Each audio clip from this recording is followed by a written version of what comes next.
Hi there guys, it's Livyboy2603 here and welcome to the 12th instalment of my Scottish Premiership Roundup. Now, yet again, and before the video starts, I need to introduce that a game has been postponed this weekend. St Mirren Hamilton has been called off due to another COVID incident with St Mirren Football Club, so that'll be frustrating for Hamilton that they're not playing this weekend. However, there will be 6 matches in this video because midweek Aberdeen played Hamilton at Pittodrie, and this was a match that was postponed earlier in the season, so I'll just put that in with these videos for this weekend. So I hope you enjoy this video and I hope your team has a good result this weekend. So in the midweek fixture, Aberdeen found themselves 4-0 up after 31 minutes against Hamilton Accies. Moyle put one back just before half time, and a second half Ross Callaghan penalty gave Hamilton a slight bit of hope, but it wasn't enough, and Aberdeen kept the 3 points. Good result for Aberdeen. They needed a big win, and this has put them third in the league, so they are looking a much better position than they were a few weeks ago. So a first half Kevin Nisbet penalty was enough to see Hibernian return to Edinburgh with the 3 points. For Hibs, it's a huge result. It moves them up to third in the league, only 1 point behind Celtic, although both Celtic and Aberdeen have 2 games in hand over them at this current moment. This will give Hibs a lot of confidence going into the derby against Hearts in the Scottish Cup next week.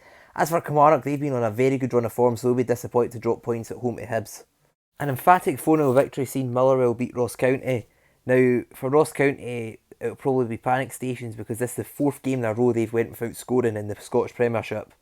As for Motherwell, they've not played for a couple of weeks due to the fact they've not had the Betfred Cup, and their last 2 games against Kilmarnock and St Mirren have been postponed due to COVID issues with the other clubs, so Motherwell will be absolutely delighted to get on to winning ways again.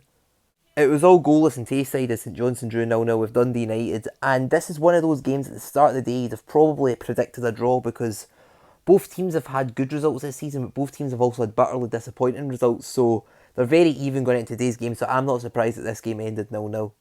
2 Lewis Ferguson penalties continued Celtic's misery as they dropped points in a 3-3 draw at Pittodrie. It was one of those games of footballs, I watched it on Sky, that neither team really looked amazing throughout, and the scoreline doesn't tell the story of the game because it didn't feel like a 6-goal game. Celtic will be absolutely disappointed, but they were masters of their own downfall again. They couldn't take their chances when they had them, and their defence was a bit leaky at the back, so they'll be frustrated with that result. And Celtic fans, do you think Neil Lennon's the man that will take you to 10 in a row, or do you think changes need to be made? Comment that down below. Early goals from Jermaine Defoe and Joe Aribo were enough for Rangers to see off Livingston. It was a pretty bland 90 minutes, but for Rangers fans, they'll not be complaining. That's 3 points for them and a huge 3 points considering Celtic dropped points. As for Livingston, they'll be frustrated that they lost the early goals, but it's not the worst result of the season losing 2-0 at Ibrox. So guys, I hope you've enjoyed this Scottish Premiership roundup. This was a huge weekend for Rangers who took the full points when Celtic dropped the points. I'm going to say the result of the weekend though does have to probably go to Motherwell, who put 4 past Ross County, considering they've not played for the better part of a month. That's a huge victory for them. Anyway guys, thanks for watching, I'll see you in the next one, bye.